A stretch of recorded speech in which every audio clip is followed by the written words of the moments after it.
Hi guys, welcome to the Wrestling Retrospective, and in today's episode of the Wrestling Profile, we'll be covering the WWE career of the Scottish Warrior, Drew McIntyre.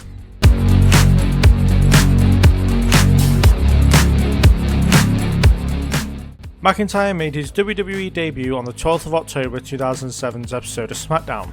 He had a couple of matches and then got moved to Raw in early 2008. After going down to FCW in late September, he'd return to SmackDown in August 28, 2009, and he'd be declared the Chosen One by Mr. McMahon himself. On the 13th of December on the TLC pay-per-view, McIntyre won the Intercontinental Championship, and his reign lasted 161 days, and he'd defend the title against John Morrison, Kane, Matt Hardy, and then drop the title to Kofi Kingston. At Night of Champions 2010, McIntyre, teaming with Cody Rhodes, would win the WWE Tag Team Championships. They would hold the title for 35 days, and following the loss, he would go on a short losing streak and kind of get lost in the shuffle. On the 21st of September 2012 episode of SmackDown, McIntyre, along with Jinder Mahal, would align with Heath Slater, and they would become 3MB, the three-man band. They, as a team, would not do a lot of note, they'd be more of a comedy band, and they lost a lot. On June 12, 2014, Drew McIntyre was released from WWE.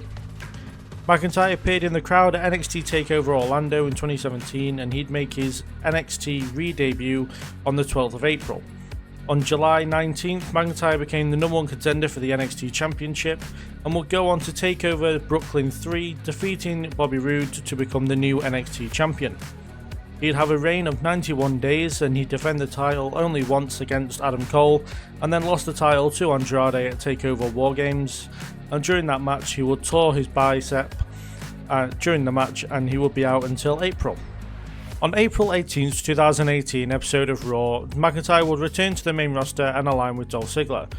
He would have the back of Ziggler for the Intercontinental Championship feud against Seth Rollins, and on September 3rd, Ziggler and McIntyre would defeat the B Team to become the Raw Tag Team Champions, and they'd hold the title for 49 days.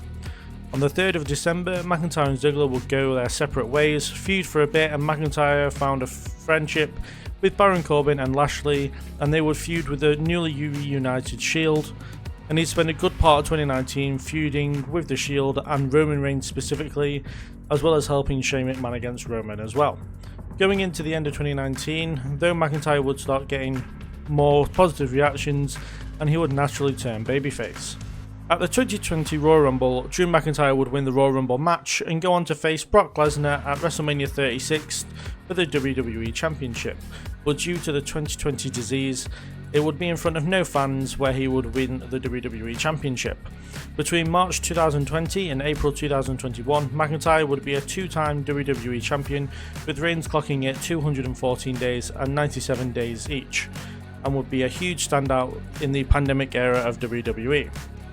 Between early 2021 and early 2024, McIntyre would feud with the likes of Bobby Lashley, Karrion Kross, Baron Corbin, The Judgment Day, Sheamus, Gunther, and he'd challenge Roman Reigns unsuccessfully for the Universal Championship, as well as go on and continue feuding with the Bloodline. In 2024, McIntyre would have a mega feud with CM Punk. He'd injure Punk during the Royal Rumble match on accident, and he would challenge Seth Rollins for the World Heavyweight Championship, which he'd win, but Punk would cost him moments later, and Damian Priest would cost him the title. Punk would cost him the title multiple times over the next year, and McIntyre won Money in the Bank, but again Punk would cost him his cash-in, and they'd eventually have a trilogy of matches, with their Hell in a Cell match being one of the better matches of 2024. As of time of recording, McIntyre was a favourite to win the 2025 Royal Rumble but was unsuccessful. He was transferred to SmackDown, where he'd enter the Elimination Chamber but be unsuccessful in that as well, as he looks towards being in a big match come WrestleMania 41. So that was the career so far of Drew McIntyre in WWE. Do put down in the comments below what your favourite part of Drew McIntyre's career has been so far, and any other profiles you'd like me to do in the future, whether it's current superstars or legends as well. And yeah, do leave a like on the video if you're enjoying it, or if you're enjoying these series of videos as well. Thank you very much for watching, and I'll see you in the next one.